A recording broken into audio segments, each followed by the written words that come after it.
مادر شنیده راز مرا، آگه شده ساز من و ساز مرا. مادر شنیده راز مرا، آگه شده ساز من و ساز مرا. تا باد غمی تو را توانم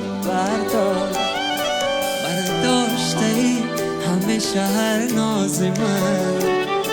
تا باد غمی تو را توانم برداشته ای همیشه هر ناز من. ای مادری جان اگر به یادم برسی، چون آتشی سوزان به نهادم برسی. ای کاش به دو جهان رسد فریادم، ای کاش در این جهان